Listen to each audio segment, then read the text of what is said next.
తెలంగాణలో ఎమ్మెల్యేల పార్టీ ఫిరాయింపుల అంశంపై సుప్రీంకోర్టు సీరియస్ అయిన తర్వాత అసలు ఏం జరగబోతున్నట్టు ఒక ఉత్కంఠ కొనసాగుతుంది. అందులోనూ ఎమ్మెల్యే కడియం శ్రీహరి ఏం చేయబోతున్నటువంటి ఒక చర్చ తీవ్రంగా జరుగుతుంది. అసలు నిజానికి కడియం శ్రీహరి స్పీకర్ని కూడా కలిశారు. అసలు ఆయన ఏం చెప్పారు, తన నెక్స్ట్ స్టెప్ ఏంటి?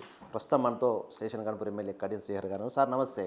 స్పీకర్ గారిని కలిశారు, ఏంటి అసలు ఏం చెప్తున్నారు, మీ నెక్స్ట్ ప్లాన్ ఏంటి? అసలు ఎమ్మెల్యేల ఫిరాయింపుల కేసుకు సంబంధించి సుప్రీంకోర్టు తీర్పు ఇచ్చిన తర్వాత స్పీకర్ గారు మరొకసారి ఎమ్మెల్యేలందరికీ కూడా నోటీసులు ఇచ్చారు.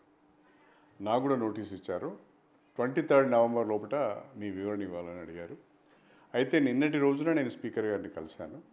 నాకు మరికొంత సమయం కావాలి, నేను కొంత సమాచారాన్ని సేకరించవలసిన అవసరం ఉన్నది, లీగల్ ఎక్స్పర్ట్స్తో కూడా మాట్లాడవలసిన అవసరం ఉన్నది, కాబట్టి నాకు సమయమని అడిగాను. తప్పకుండా సమయం ఇస్తా అన్నారు.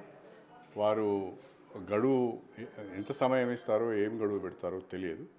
ఆ గడువుకు లోబడి నా వివరణ స్పీకర్ గారికి ఇస్తాను. స్పీకర్ నోటీస్కు మీరు రిప్లై ఇస్తారా, లేకుంటే నిజంగా లీగల్గా మీరు ఉన్నటువంటి కొన్ని చర్చలు కూడా జరుపుతున్నారు లీగల్ ఎక్స్పర్ట్స్తోని, సో ఆ పరంగా ముందుకెళ్ళే ప్రయత్నం చేస్తారు, ఏం చేయబోతాను మీరు అనేది ఒక చర్చ జరుగుతుంది, ఏం చెప్తారు అసలు? స్పీకర్ గారికి వివరణ ఇస్తాను. స్పీకర్ గారి నిర్ణయానికి కట్టుబడి ఉంటాను. మిగతా అన్నీ ఒట్టి ప్రచారమే తప్ప దానికి ఏమీ ఎవిడెన్స్ లేదు. డిస్క్వాలిఫికేషన్కి సంబంధించి కూడా ఒక పార్టీ నుంచి రాజీనామా చేయడం కానీ, లేకపోతే